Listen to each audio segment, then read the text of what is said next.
Mtakatifu anapona inside me. The Spirit of God upon me. Roho juu yangu. Anointing upon me. Ile upako juu yangu. Is to speak to the poor. Ni kunenea wale maskini. Kuwaweka mateka. In other words. Kwa neno lingine. Jesus is telling us. Yesu anatuambia. When you believe in me. Unaponiamini. You follow me. Unanifuata. We will go to Jordan together. Tutaenda Yordani pamoja. We must be baptized. Lazima tubatizwe. After Jordan. Baada ya Yordani. The Spirit of God. Roho wa Mungu. Because when you believe. Kwa sababu unapoamini. Those who believe. Wale wanaoamini. In my name. Kwa jina langu. They shall be baptized. Watabatizwa. And they shall be saved. Na wataokolewa. Now when you believe. Unapoamini. You go to Jordan. Unaenda Yordani. From Jordan. Kutoka Yordani. You are confirmed. Wewe una that now you have entered in all fullness of righteousness. Umeingia ndani ya utukufu utakatifu wa utukufu. All righteousness. Na utakatifu wa utukufu. All righteousness. Ama haki. Wanasema haki? All righteousness. Ama haki. Aha. Now, sasa automatically from heaven, kutoka mbinguni, God releases his presence. Mungu anaachilia uwepo wake upon you, juu yako. Then you are ready. Sasa uko tayari. That's why in this born again life, ndio maana hii maisha ya kuzaliwa upya, you should not compare yourself to anybody. Hauwezi linganisha na mtu yeyote. Every level you move in the spirit, kila kiwango ambao unatembea kiroho, there are new dimensions there. Kuna mambo mapya pale. There are new experiences. Kuna maneno mapya pale. It's a life that is on move. Ni maisha ambayo ni ya kutembea. It's not a static life. Na sio maisha ya kusimama mahali pamoja. Praise God. Bwana asifiwe. We are not religious. Sisi sio watu wa dini. We are people on the movement. Sisi ni watu wa kutembelewa. Jesus was a baby. Yesu alikuwa mtoto. He grew up. He spent 30 years. Alikuwa na miaka 30. Nobody saw his power. Hakuna yeyote ambaye aliona nguvu zake. They tried to see his wisdom. Waliona hekima yake. But they did not see his power. Hawakuona nguvu zake. 30 years. Miaka 30. He's in one place. Ako mahali pamoja. But he's waiting to move. Na anangoja kutembea. When time has come to move. Wakati ulitimia kutembea. He moved out of the family. Alitoka kwa familia. You must move out of your family. Lazima utoke kwa familia yako. The culture of your family. The character of your family. Utamaduni ya familia yako. God wants to make you be born again. Lazima Mungu anataka uzaliwe upya. Be born again in another family. Uzaliwe upya katika familia nyingine. In another culture. Katika utamaduni. In the kingdom of God. Katika ufalme wa Mungu. Every culture. Kila utamaduni has its principles. Iko na kanuni zake. And has its power. Na iko na nguvu zake. Ukikuta Wakaramoja, if you find Karamoja, iko na culture yao. They have their own culture. Na nguvu zao. And they are. Ukikuta Mluya, if you find Mluya, iko na culture yake. They have their own na nguvu zake. And their own power. Lakini Mungu, but God, anachagua Waganda, chooses Nganda, analeta Wateso, He brings Teso, analeta Wakikuyu, He brings Kikuyu, analeta kabila sote, anawaambia, wacha kila kitu nyuma, hasa ninifuate. Follow me. I will make you a kingdom. I will make you a culture. I will make you wisdom. Follow me and walk according to me. He said, any man who is in here, you should walk as Jesus. You are not commanded to walk as your grandfather. Babu yako. Walk as Jesus. Tembea kama Yesu, not as your mother. Sio kama mama yako. I know you love your mother. Nimejua umempenda mama yako. We have been commanded. Hata mimi lakini tumeamrishwa tutembee jinsi Yesu anavyotembea. Walking a walk. Kutembea is walking a behavior. Ni kutembea katika tabia. Is walking a character. Kutembea katika tabia. Is walking an action. Kutembea katika matendo. Act as Jesus acted. Unatenda jinsi Yesu anavyotenda. You do as Jesus did. Unafanya jinsi Yesu anavyofanya. But how do we do it? Na unaifanya jinsi gani? It is not by power. Sio kwa nguvu. Not by might. Sio kwa uweza. But by the presence of the Spirit of God. Lakini kwa nguvu za Roho Mtakatifu. Can you clap for that? Mpigie Yesu makofi. He said, alisema, I will not leave you as orphans. Sitawacha kama yatima. I am not an orphan. Mimi si yatima. Tell your neighbor, I am not an orphan. Mwambie jirani mimi si yatima. I have my father. Niko na baba yangu. He said even to these three orphans of the world. Anasema ya kwamba hawa mayatima wa ulimwengu. Go and tell them. Waambie. God. Mungu is the father of the orphans. Yes. Ni baba ya matima. God. Mungu is the husband of the widow. Yeye ni bwana ya wajane. Somebody. Mtu. Amen. He wants us to walk. Anataka tutembee As Jesus walked. jinsi Yesu anavyotembea. He did not build a house. Hakujenga nyumba. But all houses were his. Lakini manyumba yote ni yake. Let me speak to you, prophet. Wacha niwaongelee. Whatever you need, chochote ambacho unahitaji, not for the flesh, sio kwa sababu ya mwili, but as you walk as a child of God. Lakini unapotembea kama mtoto wa Mungu, everywhere you go, popote ambapo utaenda, things belongs to you. Mambo ni yote ni zako. So long as you're walking, as a son, kama mwana, as a daughter, kama mwana of the kingdom of God, ya mfalme wa Mungu, everywhere you go, popote ambapo utaenda, the land belongs to you. Hiyo nchi ni yako. People belongs to you. Watu ni wako. You have mothers. Uko na you have sisters. Uko na you have friends. Uko na marafiki. That's why she's my friend. Ndio maana yeye ni rafiki. That's why she's my friend. Ndio maana yeye ni rafiki. That's why she's my brother. Ndio maana ni That's why she's my sister. Ndio maana ni dada. Are you hearing that? Hebu unasikia hiyo? Everywhere you go, popote unapoenda, in Christ Jesus, ndani ya Kristo, you possess. Unamiliki. And everywhere you go, kila mahali unaenda, you are not a tail. Wewe sio mkia. You are a head. Wewe ni kichwa. They will listen to you. Watakusikia. They will give audience to you. Watakusikia. Wow. Kwa nini? You carry the kingdom. Unabeba ufalme. You carry the culture. Unabeba utamaduni. And this culture is from heaven. Na hiyo utamaduni ni mbinguni. And God wants the whole world na kila to get this culture. Wanapata. And who is having it? It's you. Nani anaibeba? So when you stand, unaposimama, you stand as an ambassador. Unasimama kama mjumbe, kama balozi. An ambassador. Balozi. Of where? Wapi? There is an ambassador or a Kenyan ambassador in Uganda. Kuna balozi wa Kenya Uganda. And there is a Ugandan ambassador in Kenya. Kuna balozi wa Uganda hapa Kenya. There is an American ambassador here. Kuna balozi wa Marekani hapa. And Kenyan have an ambassador in America. Kenya pia iko na balozi wake. Where the embassy is. Kila balozi iko. That place belongs to Kenya. Hapo ni Kenya. Whether it is in America. Hata iwe ni Amerika. Whether it is in Uganda. Hata Uganda. Where the embassy is. Mahali ambapo balozi Kenya. Hiyo ni Kenya. And when they're driving their car, na wanapoendesha magari, no road block stops them. Hakuna kizuizi ya barabara inawazuia. The road block of another country. Ile kizuizi ya barabara cannot stop an ambassador. Haiwezi zuia. Am I talking to somebody? We ambassadors here. Sisi ni wajumbe hapa. Ambassador ni wa. Ni kwa nini? We carry country. Tumebeba. We carry culture. Tumebeba tamaduni. We are Christ like. Sisi ni kama Kristo. We are kingdom sons and daughters. Sisi ni wana wa ufalme. So when we are here, tunapokuwa hapa, we are protected by God. We are provided by God. Tunapewa na Let Mungu. me declare to you, Acha nikwambie, your provision is coming. Hey, my God. Mahitaji yako yanakuja. My brother. Ndugu yangu. Let me speak this to you. Acha nikuongeleshe. This is what I heard from my spirit. Hii ndio nilikisikia. When I was sitting there, I was nilipokuwa nimekaa pale. You are not ordinary. Wewe sio wa kawaida. You are not ordinary. Wewe sio wa kawaida. There is a special anointing upon you. Kuna upako maalum juu yako. That's anointing. Hiyo upako. To break chains of culture. Ivunje tamaduni. To break walls of resistance.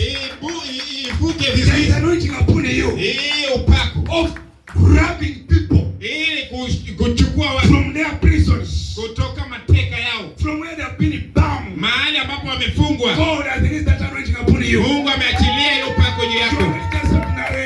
Wewe sio wa kawaida. You are great evangelist. Wewe ni mwinjilisti mkuu. You are great evangelist. Wewe ni mwinjilisti mkubwa. Not just a preacher. Wewe sio mhubiri tu. But in the office of an evangelist. Lakini uko katika ofisi ya mwinjilisti. And I speak to you as the prophet of God. Na nena tunabii. Your time has come. Na wakati wako umewadia. Where you are going to see God. Unaenda kuona Mungu. Doing mighty things. Akitenda makuu. Moving you mightily.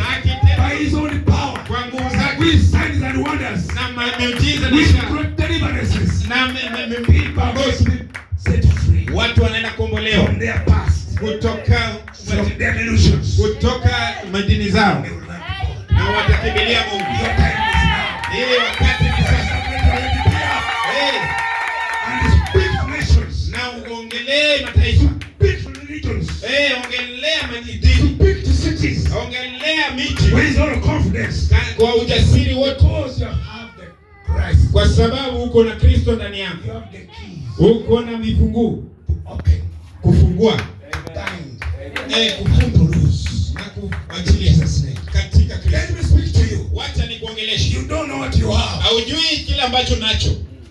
That's why I was telling you. Ndio maana nilikuwa nawaambia. When he moves out, alipokuwa anatoka, pockets are full. Pockets are full. Mifuko inajaa. That's what I'm speaking to you. Ndio maana nakuongelesha. Some of the things of your life of ministry. Mambo katika maisha yako ya huduma. They are not here. Haiko hapa. But as you humble, na unaponyenyekea, align yourself in that calling, unapoingilia katika huo mwito, you are going to raise up giants. Unaenda kuinua majibu. No wonder the powerful worship. Ndio maana kuna ibada, the powerful praise. Ndio maana kuna ibada ya kuku. The church is taking off. Kanisa imechukua. I have been preaching across this Kenya. Nimekuwa nikihubiri Kenya yote. There are churches you go. Kuna makanisa unaenda, unapata waimbaji, lakini sio waabudu. You meet entertainers. Unapatana na watumbuizaji, but not people who are praising. Na sio watu ambao wanaabudu. But there is a secret. Lakini kuna siri. Keep it up. Keep it up. Endelea nayo. And something is going to explode. Na inaenda kulipuka. These men around you, hawa watu walao karibu na, not ordinary. Sio wa kawaida. They are here to carry the fire. Wako hapa kubeba moto. Reach. Kufika. Equip. Hebu proclaim Jesus. Hebu tamka Yesu. Proclaim Jesus. Tamka Yesu. Speak about Jesus. Ongea kuhusu Yesu. Jesus wherever you go. Hubiri Yesu. Preach about his grace. Hebu preach about his power. Kwa sababu preach about his healing. Kwa sababu preach about his forgiveness. Hebu kwa sababu ya evangelistic. Hiyo ndio the world is going to shake. Doors are going to swing open. Like this. Milango inaenda kufunguliwa. They will hear something. Watasikia not hearing. Ambapo hawajasikia. In Jesus name. Katika Kristo Yesu. Yes, then. How do you call me? Wakauliza, mnaniita nani? As I went up. Ninapomaliza. How do you call me? Unaniita mimi ni nani? And they begin to give answers. Wakaanza kutoa majibu. In Luke chapter 4. Luka mlango wa 4. After he has spoken, baada ya kuongea, he said, akasema, today, leo, it has come to pass. Imekuja kuwadia. This scripture is fulfilled today. Hii andiko imetimika. All people looked at him. Watu wote wakamwangalia. And they begin to imagine. Wakaanza kufikiria, we know him. Huyu tumemjua. This is the son of Mary. Si huyu ni mwana wa Maria. We know his sisters. Tumejua madada zake. We know his father. Tumejua baba yake, Joseph. Yusufu.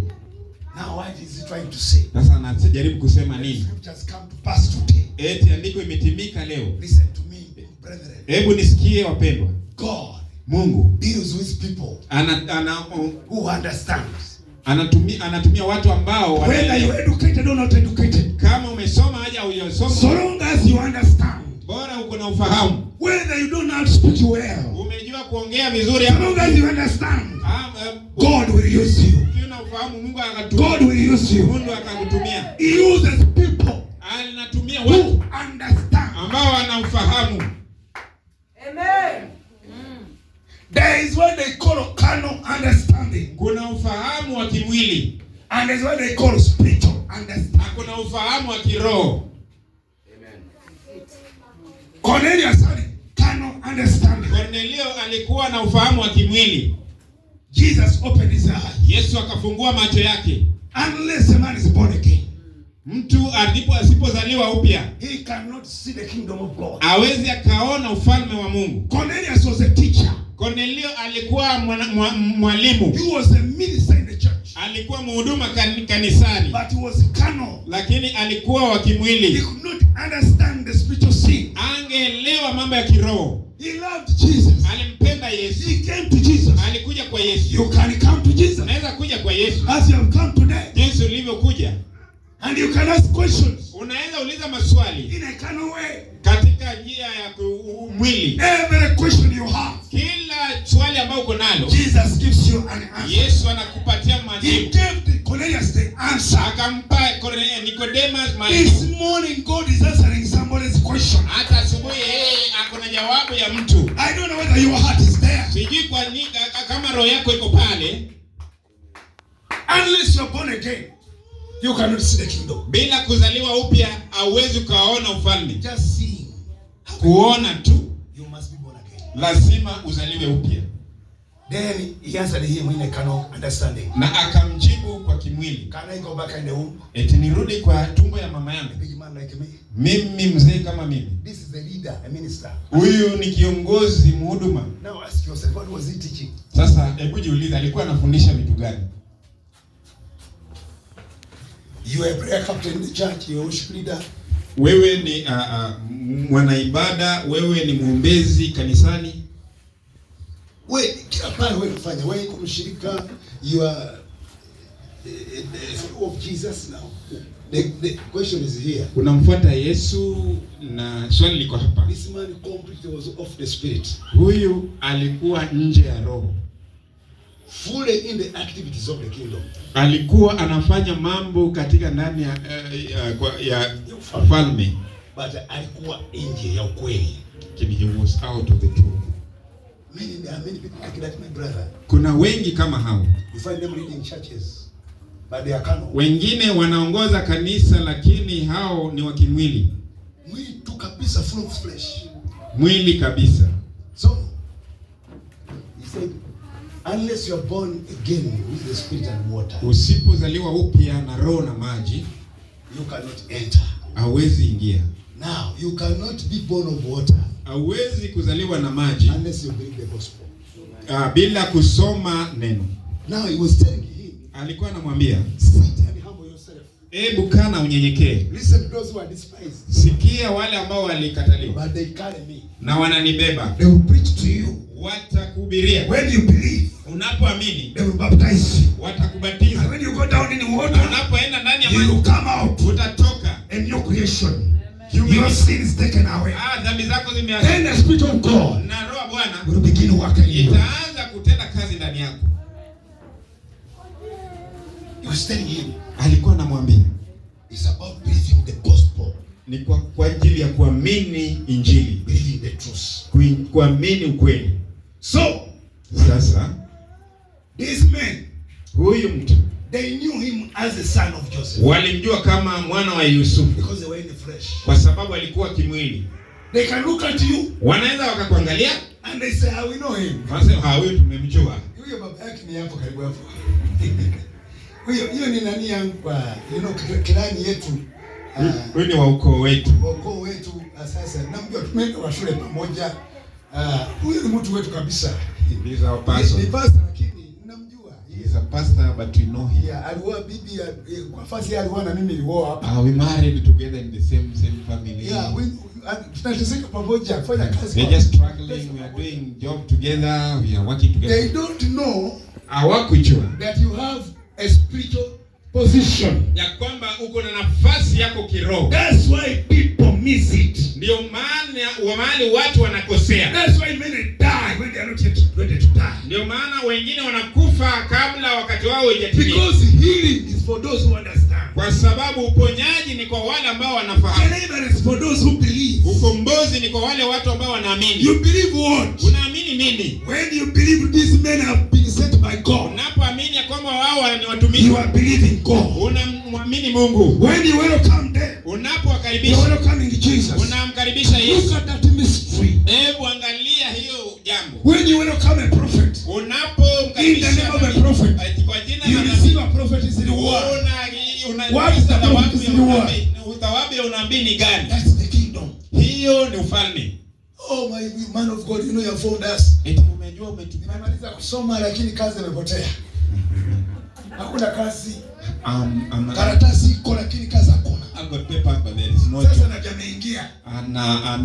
Anakuambia mara moja amuka. He tells you arise. Weka mkono kwa kichwa. Put your head. Sema maneno hii kutoka leo. Say these words. Nachukua kazi yangu. Today I possess my job. Tembea mara mbili naenda kutembea. Walk twice, walk this way. Sasa wewe. Hiyo ni kawaida tugeanza hiyo sasa nimesema. That's just a normal, that's normal. Am I speaking to somebody? Ninaongelesha mtu. Spiritual things are hidden inside us. Mambo ya kiroho yamefichwa ndani yetu. Amen. What was their answers? Majibu yao ilikuwa ni gani? How do they call me? Wananiita nani? You are the prophet. Wewe ni nabii. You are Jeremiah. Wewe ni Yeremia. You are like this and that. Wewe ni kama huyu na yule. Do you know why they were saying like that? Umejua ni kwa nini walikuwa wanasema hivyo? They have moved to a certain level. Walikuwa kwa kiwango fulani nyingine. Because the Pharisees, kwa sababu Wafarisayo and the Sadducees, na Wasadukayo and all the neighbors, na wale majirani were on the level of Joseph, walikuwa kwa kiwango ya Yusufu and Mary na Maria. Now these disciples, lakini hao wafuasi has moved to another level. Wamekuwa kwa kiwango kingine. They say, wanasema that answer was their answer. Hiyo jawabu ilikuwa ni yao. They were trying to say that the people say like this. Walikuwa, but that was their answer. Walikuwa wanajaribu kusema kwamba ni watu wale ndio wanasema, lakini ni yao ndio walikuwa wanasema. You are Jeremiah. Wewe ni Yeremia. You are a prophet. Wewe ni nabii. They were with Jesus. Walikuwa na Yesu. But they were seeing a prophet Jeremiah. Lakini walikuwa wanaona nabii Yeremia akirudi tena. They were seeing one of the prophets. Walikuwa wanaona mmoja wa nabii. Then he turned around. Na akabadilisha. But now you. Akasema na wewe. How do you call me? Mnaniita nani? All of them kept quiet. Wote walinyamaza. Why? Kwa nini? They have already given their answer. Wameshatoa jawabu. Then one man. Na mmoja. Say one man. Mmoja, sema mtu mmoja. Said okay. Akasema ndio. Nimepata ufunuo. I've got a revelation. You. Wewe. The way I see you. Jinsi ninavyokuona. I saw you the first time. Nilikuona wakati wa kwanza. You found me when I was fishing. Ulinipata kama ni mvuvi. I did not go to fish. Sikushika samaki. You wanted my boat. Ukaenda katika mashua yako. I gave it to you. Na nikakuachilia. You told me to push it somewhere. Ukaniambia niende na I did it. Nikaenda. Then you spoke to me. Na ukaniongelesha. During the daytime. Wakati huo. Throw your net. Hebu weka on the right hand. Katika mkono wa kuume. And I tried to reason. Na nikajaribu kusema. I said according to your word. Nikasema kulingana na neno lako. Tell your neighbor according to your word. Kulingana na neno lako. Tell your neighbor according to your word. Pia jirani kulingana na neno lako. According to your word. Kulingana na neno lako. I will be healed. Nitapona. According to your word. Kulingana na neno lako. I will become rich. Nitakuwa. According to your word. I will be anointed. According to your word. Kupitia neno lako. I will move nations. According to your word. Kupitia neno lako. He said according to your word. Akasema kupitia I'm going to do it. I'm going to preach. I'm going to minister. I will cast out devils. Ninatoa mashetani. Alimpigia makofi kama unataka. That was the revelation of Peter. Hiyo ndio ilikuwa ufunuo inside him. Ndani yake. It was ringing like this. Ilikuwa inapiga makelele hivi. When I did it and obeyed your word. Niliposema hivyo na nikatenda. I saw a miracle. Niliona miujiza. I cried tears. Nikalia. Because I was a sinner. Kwa sababu nilikuwa mwenye dhambi. I saw my sins around me. Niliona dhambi zangu. And I said leave me alone. Nikasema niachilie. Because you are not ordinary man. Kwa sababu wewe sio wa kawaida. When I saw the miracle. Nilipoona miujiza. I got to the revelation. Nikapata ufunuo. You are not like me. Wewe si kama mimi. You are not like any other man. Wewe si kama mtu yeyote. You must be having anointing. Lazima uwe umepakwa. You are Christ. Wewe ni Kristo. The Son of the living God. Mwana wa Mungu. And Jesus said, Yesu akasema, I have been looking for one like that. Nimejaribu kuangalia hiyo. I have got you now. Nimekupata sasa. He said, akasema, from today, kuanzia leo, you are Peter. Wewe ni Petro. And that is the rock. Wewe ni mwamba. Jesus is the rock. Yesu ni mwamba. But when you get a revelation, unapopata you become Christ like him. You become small rock. With the big rock. Jesus is the big rock. You are the small rock. Wow. Kwa nini? The work of Jesus, kazi ya Yesu, he was doing there. Alikuwa you are now doing it. Unaitenda. You are preaching it. You are opening doors. Unafungua milango. Filling heaven. Unajaza mbinguni. Hell. Unatoa watu kwa kuzimu. The revelation of Christ. Kwa sababu ya ufunuo wa Kristo in you. Ndani yako. Amen. Said, I've given you the keys. Nasema nimpatia ufunguo. Keys are not for everybody. Ufunguo sio kwa kila mtu. They were not given to other men who were there. Hawakupewa watu wengine ambao walikuwa pale. They were given to Peter. Alipewa Petro. Hao walipata. Wale wengine walipata. Wale wengine walipata. These others got but later. But Peter got immediately. Lakini Petro alipata wakati huo huo. You can come to church. Wacha nikwambie unaweza kuja kanisani. Unapata watu wamekaa hapo miaka 10. They have been there 5 years. Miaka 5. They have been there 30 years. Wamekaa hapo miaka 30. They have been the church. Wako kanisani. Your heart gets celebration. Na unapata ufunuo. Hey, am I talking to somebody? Unaongelea kwa and from nowhere. Kuanzia mahali popote. You are an ambassador of heaven. Wewe an ambassador of heaven. Unakuwa balozi wa mbinguni. Why? Kwa nini? Revelation. Kwa sababu ya ufunuo. In your heart. Kwa roho yako. Knowing who you are. ya kujua wewe ni nani and who is Jesus. Na Yesu ni nani. When you know who you are, unapojijua in him, ndani yake and him in you, na yeye ndani yako, complete work. Hiyo ni kamilifu. Complete work, kazi kamilifu. He will say, go and be my witness. Nasema enda na go and change the world. Unishuhudie ubadilishe. Whether you have money, hata or you don't have money, ama hauna pesa, whether you know languages or not, uko na nini ama nini, atakutupa kama anao, he will fire you. Atakutupa na uende kama mishale. Where you go, mahali popote unapoenda, nuru itaonekania watu ya giza. The light will be revealed to the dark people. Anaenda. Ninapomaliza, he said it's not blood. Anasema sio damu. It's not man. Sio mtu. It's not being taught by man. Haifundishwi na mwanadamu yeyote. Sometimes we sit and listen to men. Kwa wakati fulani tunakaa tukisikia watu. We listen and we listen and we listen. Tunasikia. But when you open up your heart, lakini ukifungua roho yako, you can be in your sitting room. Unaweza kuwa katika nyuma ya sitting room. The word you heard, na ile neno ambalo ulisikia, and begin to meditate. Unaanza kuitafakari. Then understanding comes in you. Ufahamu inakuja pale, your eyes are open. Na macho yako yanafunguliwa. I remember I had cancer. Nilikuwa na kansa, saratani. I was a chain smoker and a drug addict. Kwa sababu nilikuwa ninavuta sigara na nilikuwa na bangi. Sasa mapafu yangu ilikuwa yameoza. My lungs were rotten.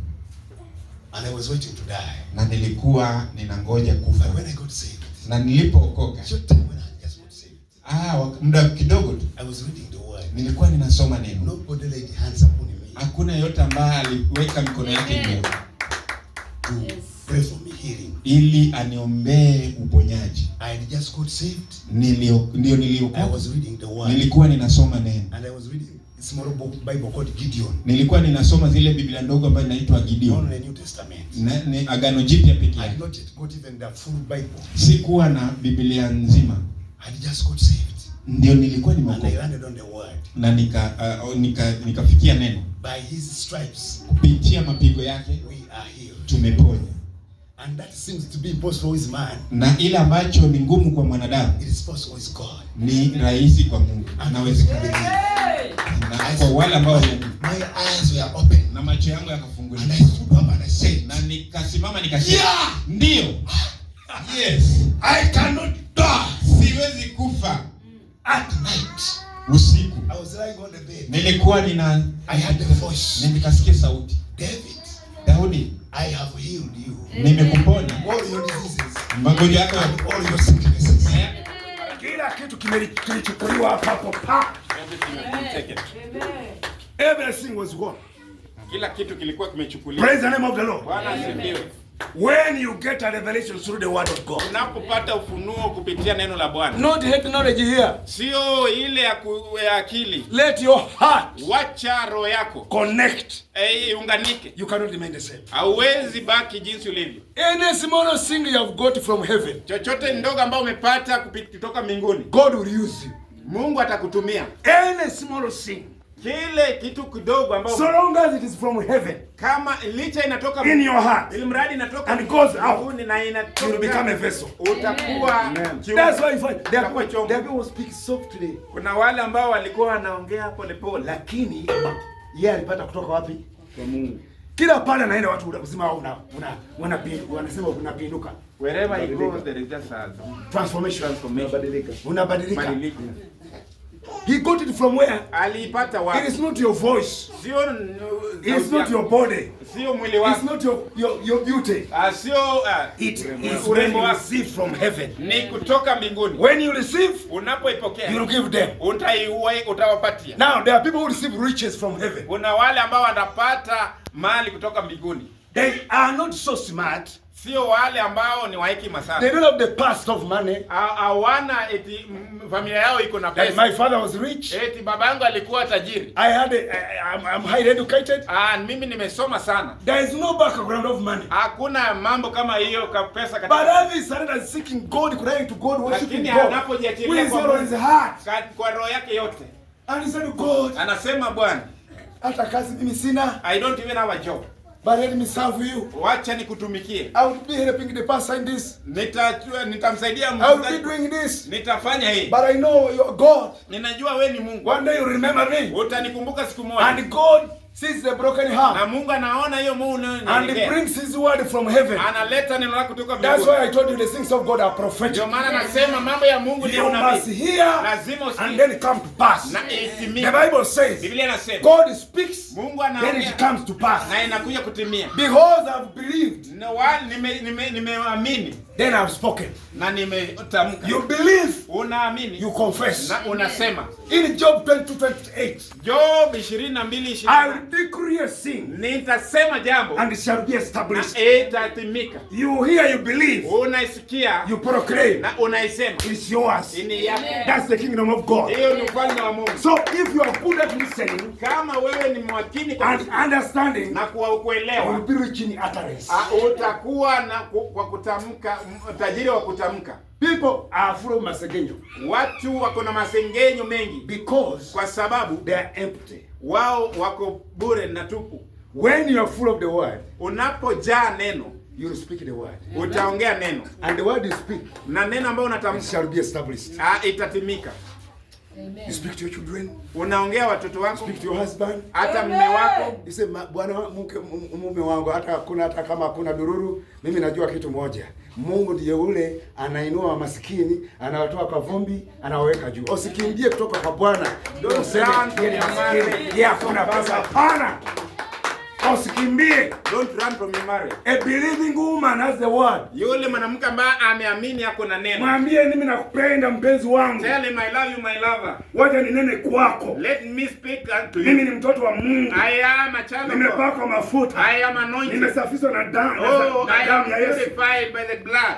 Na Mungu wangu na my God ananisikia. Listen to me. Wacha ninene kwako. Let me speak to you. Hata kama leo from today unatembea unarudi bila chakula. You are going and coming. Sasa mimi ndio natafuta hii naleta hii. At times I'm the one lakini mimi naona kitu moja ndani mwako. I'm seeing one thing. Unaenda kuwa tajiri. You are going to be rich. Watanunua mimi gari. You are going to buy utajenga nyumba nzuri. You are going to build me a house. Utafanya vitu vikubwa. You are going to do katika jina la Yesu. Wacha nikwambie Mungu anatafuta watu namna hiyo. Sio wanawake wanaongea maneno wala baraga ile ya. Wewe neno la Bwana, wewe umepakwa mafuta. God, you are anointed. You are Christ like. Wewe ni kama Kristo. Amen. He looked at David msherati. Aliangalia Daudi msherati. Akasema huyo iko na roho kama yangu. He said that this is a man has my heart. I see that. Unaona hiyo? He looks at a poorest man in the church. Anaangalia naona mke mfukara kanisani. And he tells you, anakuambia, you are pillar there. Wewe ndiye msingi pale. You help the poor. Utasaidia maskini. You help those who are needy. Utasaidia wale ambao wanaishi. You wake up and say, oh my God. Unaamka na unasema Mungu. Oh, hallelujah. Hallelujah. Hallelujah. Hallelujah. Waanzia kuambia watu mimi niko tajiri. From there begin proclaiming I am rich. Wanacheka wanasema they are laughing at you. Waambie ni ukweli. But tell them it is true. Tunacheka. You are laughing. Mtaona na macho. But you will see. You shall Nitaendesha gari. Na mimi mtasema msaidie. Niona ninajenga. Lakini nitajenga ile nzuri zaidi. Unacheka.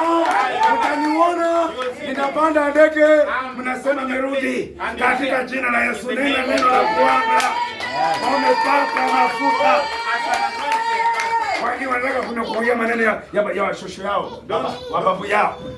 Don't speak babu ancestors. Babu alikuwa anatuambia, our grandfather used to, yenye watoto wangu ni wa masikini wa Tanzania. You are poor, you my children, you are poor. Sasa but now tembelea hapo kwa pole wenyu hiyo hiyo. Just walk in that power. Hiyo ndio hiyo tu, sasa ni level yako. That is your level. Kama hao watajiri hao. Don't be like don't rich people. Hapana.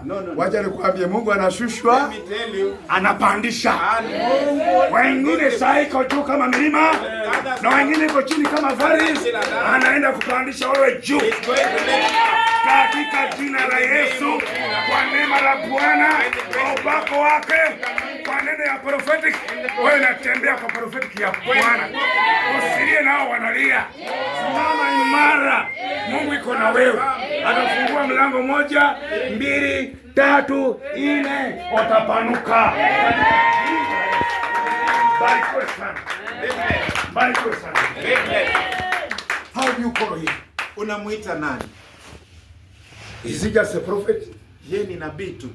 Or is Christ? Ama yeye ni Kristo? When you say it's Christ, unaposema ni Kristo, the Son of God, mwana wa Mungu, then you are saying, na unasema he is in me. Yeye yuko ndani yangu. Peter said, Petro akasema, you are Christ the Son of God. Wewe ni Kristo mwana wa Mungu. And God said, na Yesu Mungu anasema, it's already inside you.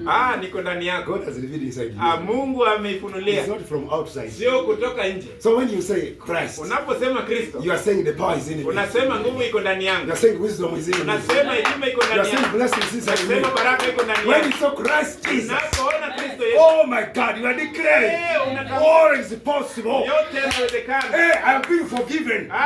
Nimesamehewa. That's the revelation. Hiyo ndio ufunuo. Dhambi imetolewa. Dhambi imetolewa. Christ Jesus, Yesu Kristo, the Son of God, mwana wa Mungu. You are saying, unasema he has come. Amekuja. Emmanuel God with us. Emmanuel Mungu to pamoja do nasi. what? Kufanya To nini? die on the cross. Kufa msalabani. Wipe our sins.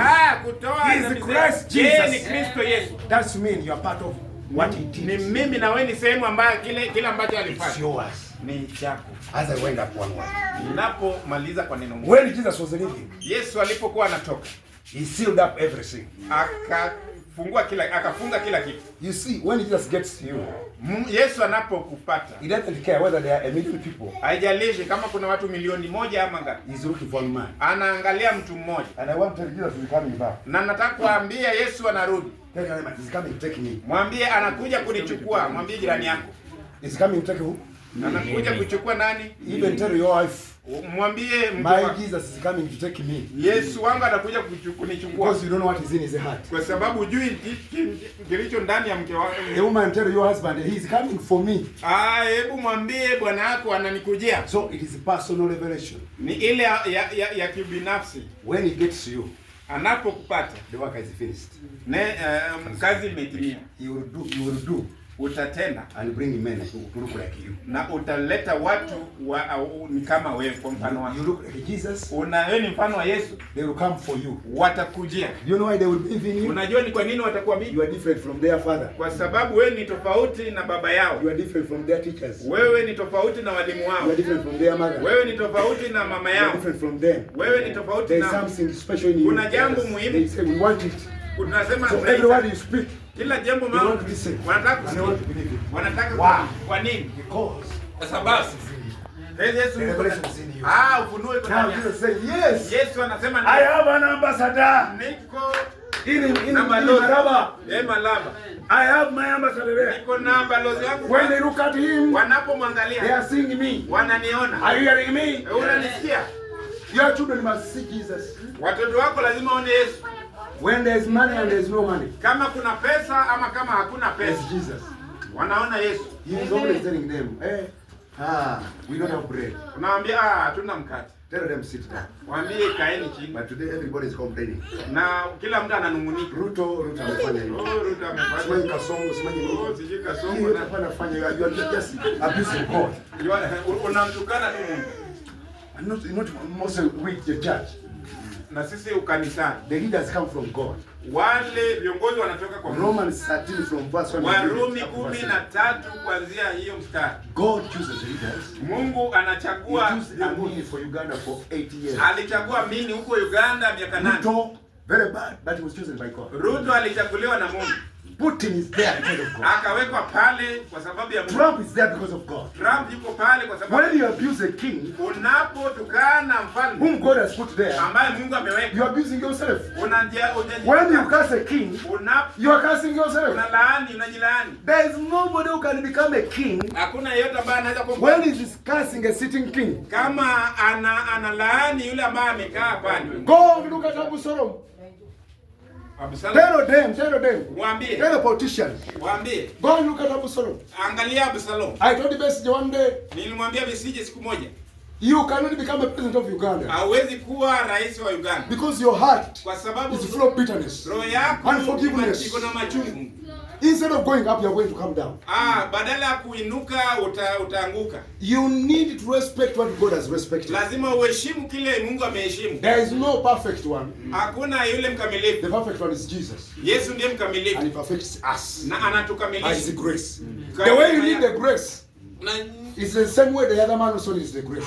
Ni mwingine pia anahitaji neema. Am I speaking something to you? Ninaongea na mtu.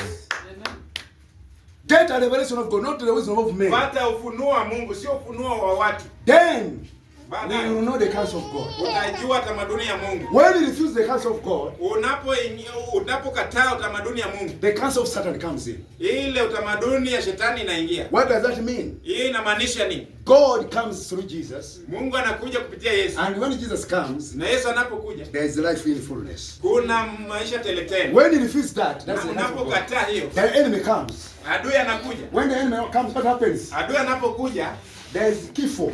Kuna kifo. Mauaji. Mauaji. Do you want that? Unataka hiyo? I don't know whether you're getting a revelation. Siji unapata ufunuo hiyo. When there is order, mahali ambapo kuna ratiba, that pleases God. Ambapo inafurahisha. And then we don't want order. Na hatutaki taratibu. And God says, that's what you want. Na Yesu Mungu anasema hii ndio. Have disorder. Mchukue. And you see the matunda of disorder. Na unaona matunda ya kuto. So when God gets one man, na Mungu anapochukua mtu who understands him, ambapo anamfahamu, the work is done. Kazi imetimia. As he was going back, alipokuwa anatoka, Peter said, I'm going fishing. Petro akasema ninaenda kuvua. And all of them, we are following you. Akasema sisi pia tunaenda na wewe. All of these men, wale watu wake wote wakasema tunaenda na wewe pia. He struggled the whole night, no fish.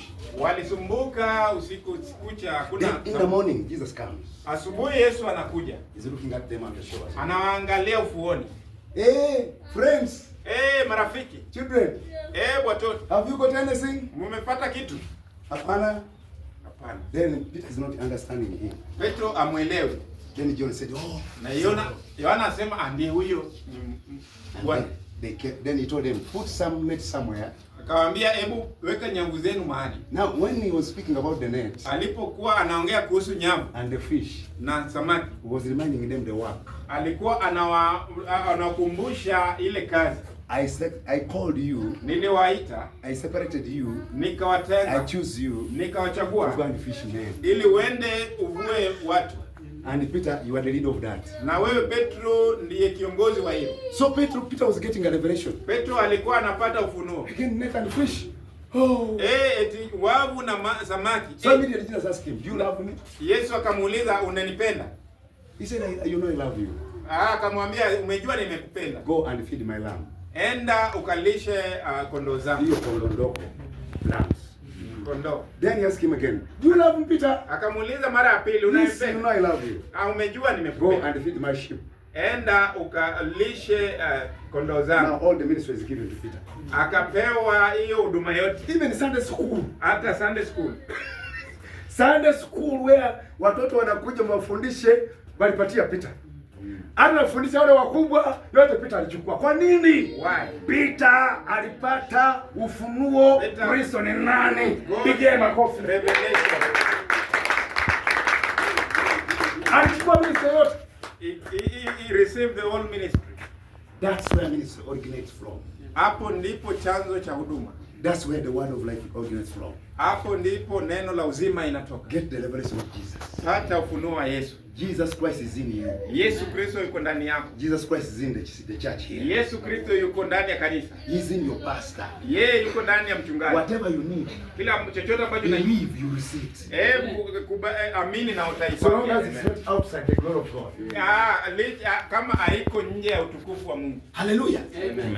Whether you are 90 years, you will produce a baby. Hata kama wewe ni miaka 90 utakuwa na mtoto. Whether you kept yourself and now it has come to 60 years, you will get a husband. Kama umeujiweka mpaka huko miaka 60 utapata bwana. Because Christ is in us. Kwa sababu Kristo yuko ndani yetu. The hope of all glory. Ile tumaini wa utukufu. May the living God bless you. Wacha Mungu wewe. May the living God bless you. May Jesus bless you. Yesu awabariki. May this year before it comes to an end. Kabla let the anointing of Christ do marvelous things in your life. Amen. Can you stand up on your feet in the name of Jesus? Hebu simama kwa miguu yako. May you testify and say, I have seen the glory of God. Nimeona utukufu wa He Bwana. has been faithful to me. Amekuwa mwaminifu. He has done great things for me. Ametenda makuu kwangu. He has blessed my children. Amebariki watoto wangu. He has opened new doors. Amefungua milango mipya. We are going to see his glory in tunaenda kuona utukufu wake. In the name of Jesus. Katika jina la Yesu. Raise up your hand. Hebu inua mkono wako. Say, Heavenly Father. Sema Baba. I confess. Nina and declare. Na ninasema. That you are Christ. Ya kwamba wewe ni Kristo. The living Son of God. Wewe ndiye mwana wa Mungu. You are Emmanuel unto us. Wewe ni Emmanuel kwetu. I know I'm never alone. Nimejua siku whether I am at work, nikiwa kazini, whether I am at home, nikiwa nyumbani, I am different from this world. Mimi ni tofauti na dunia hii. Because I have the living word in me. Kwa sababu niko na neno la uhai. Say I have the living word. Sema niko na neno la uhai. I don't hear your voice, my brother, my sister. Say I have the living word. Sema niko na neno la uhai. And all things na kila kitu before me are possible. Wherever any man has failed, I am not going to fail. Because you are with me. Every closed door will be open for me. In the name of Jesus. My children will not be tails. They are going to be heads in this region of East Africa. In the name of Jesus. My family will not serve demons. They will serve the living God. My descendants will be called the blessed of the Lord. The anointed of the Lord. They will be changers of generations. Because of Christ, the hope of our glory. Father, I thank you. Because from today, every weakness is defeated. Every sickness is submitted to healing. Every poverty is submitting to prosperity. I will help the others. I will feed the poor. I will protect because you have blessed me. My hands will touch with anointing. Will touch and prosperity will come. And many will be blessed under my hands. Because I'm not alone. You are with me. Thank you, Holy Spirit, for you have done it in my life. Pigia Bwana makofi katika jina la Yesu. Sema amina. Haleluya. Ubarikiwe sana. Bwana wabariki sana. God bless you. Nawapenda sana. Katika jina la Yesu.